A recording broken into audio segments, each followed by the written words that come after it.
Come on. Come on. Start. Come on. Start, you vicious bastard! Oh my God!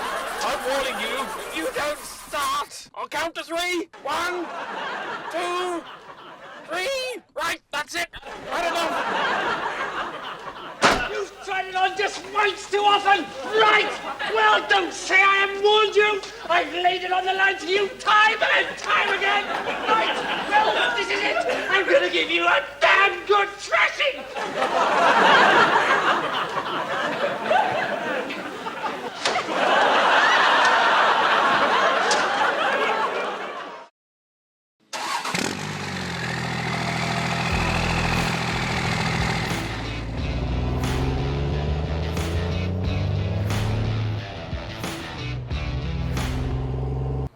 Hey guys, so I'm back now. Basil's gone, and I've got to clear up the mess that he's left behind. So as you guys may have seen from the community post I put up on YouTube earlier this week, the alternator on the Range Rover decided it didn't want to be an alternator anymore. So I think what happened on Thursday on my way home from work is the alternator actually seized up and then got so hot that it actually shorted itself out internally. The first sign that something wasn't working right was that the heated seats and the heated steering wheel weren't working on my way when I got into the car. And the Range Rover normally does that when it senses the battery voltage is low, in order to prevent the car from becoming completely inoperable. But at the time I thought it might just be a fuse or something like that, so I carried on driving. And then finally, when I was about 5 minutes away from home, all kinds of warning lights started flashing up on the dashboard. The dashboard eventually completely turned off, and then the car literally died as it rolled onto the driveway. So where it's sat right now is where it got to on Thursday evening. So I spent most of yesterday collecting parts up for this. I've gathered an alternator, a new belt, and a viscous fan spanner. And today we're going to see if we can get it changed over. So let's get started. So the alternator on these is located right down on the right hand side of the engine, very low down. So the main order of events, I think, in order to get it out, is to get the cooling fan out. In order to do that, you've got to get off all these hoses, as well as the air intake pipes, and I think you've also got to get underneath and move the transmission cooler so you can get to the screws that hold the rad cowl on. I've already made a bit of a start and pulled out the this air intake box on this side. So now that most of that preliminary work is done, I think we're at the stage now where we can start undoing the fixings on the fan shroud itself, of which there are about 12 as far as I know. Fan and the shroud have to actually come out at the same time, as they're like a single piece unit.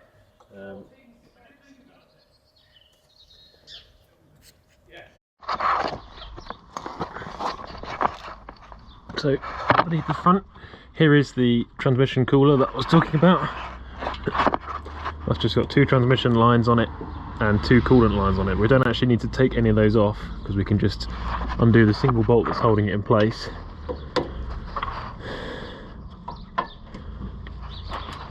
And we should be able to drop it out of the way. So now the cooler is loosened now, and the next thing to come out is going to be the turbo bypass valve, which is that thing just there, if you can see it, at the end of this pipe.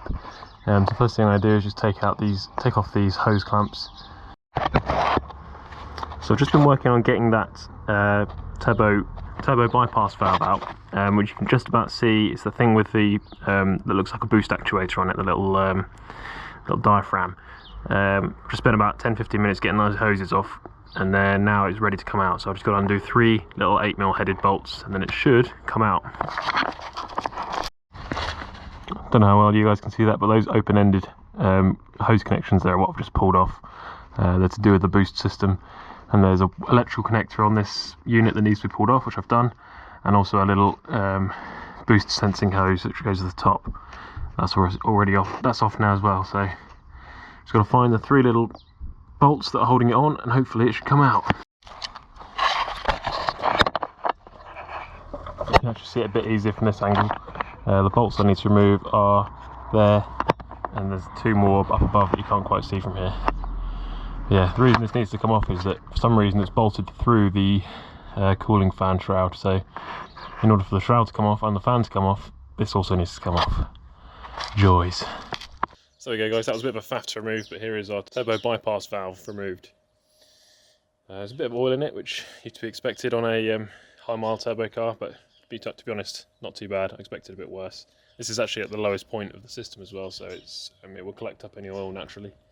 But yeah, quite a bit of a faff to do this without the car on a ramp, so yeah. So now that most of that preliminary work is done, I think we're at the stage now where we can start undoing the fixings on the fan shroud itself, of which there are about 12 as far as I know. Fan and the shroud have to actually come out at the same time, as they're like a single piece unit.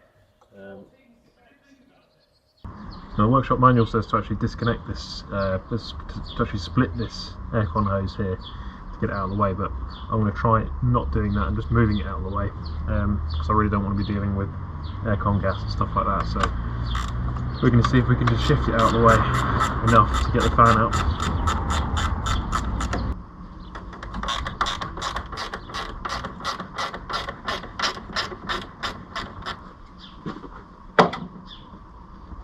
Aluminium. Any steel anywhere? Just starting off with the ones I can see easily at the top.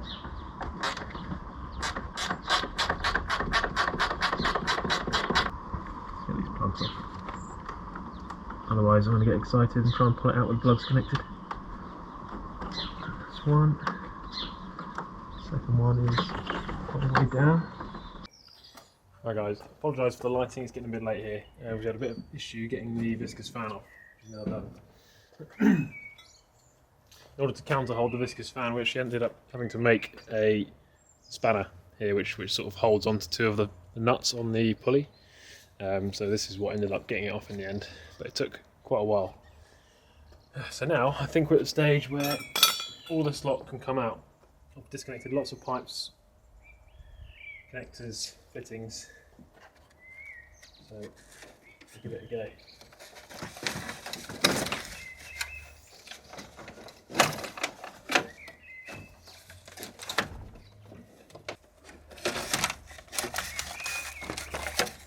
Let's get this fan out of the way.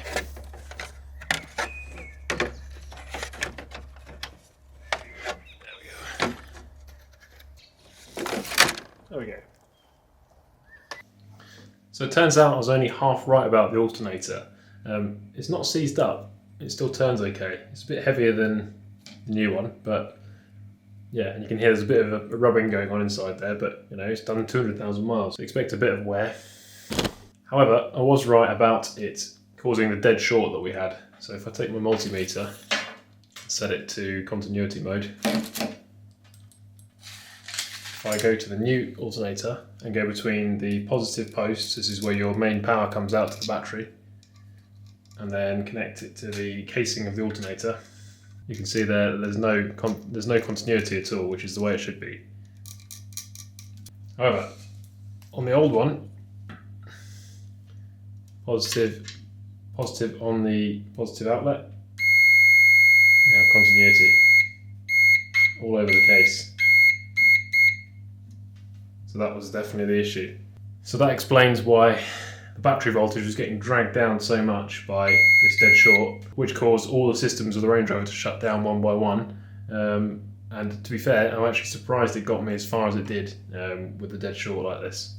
I would have expected it to completely stop as soon as this was shorted out, but yeah, it did well to get me home, to be fair, with this kind of a fault.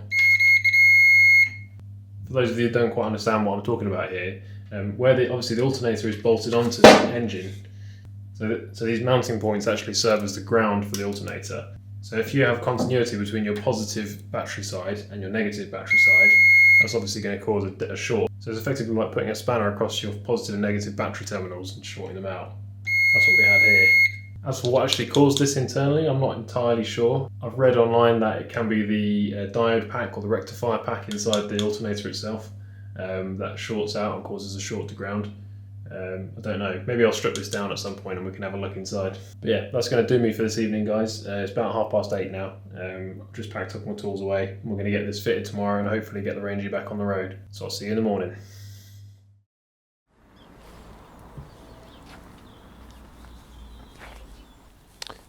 So it's now Sunday morning and the Range Rover is still in bits. I've not put it back together again yet. The reason for that is, as you'll see, just down here.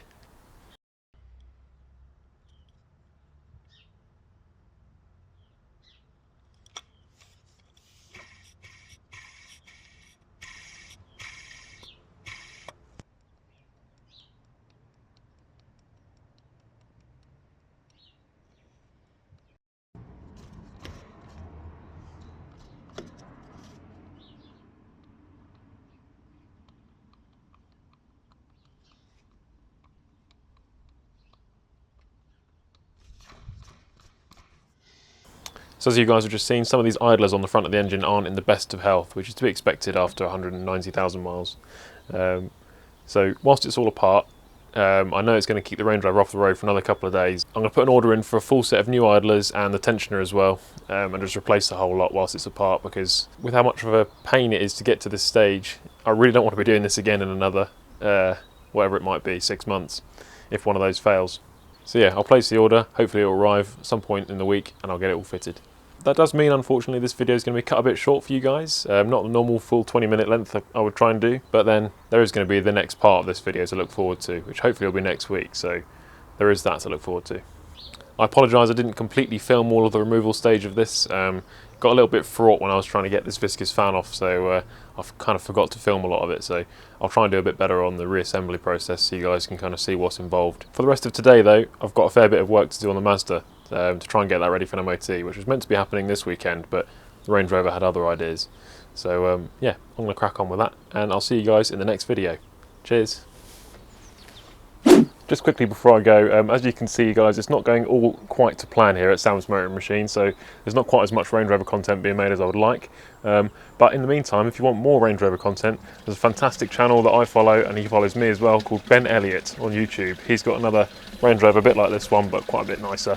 And he's got loads of great Range Rover content for you guys to check out, so if you want more in the meantime, go and check out his channel. I'll leave a link in the description and put a link up there or there, wherever it is. Yeah, cheers guys, see you again soon.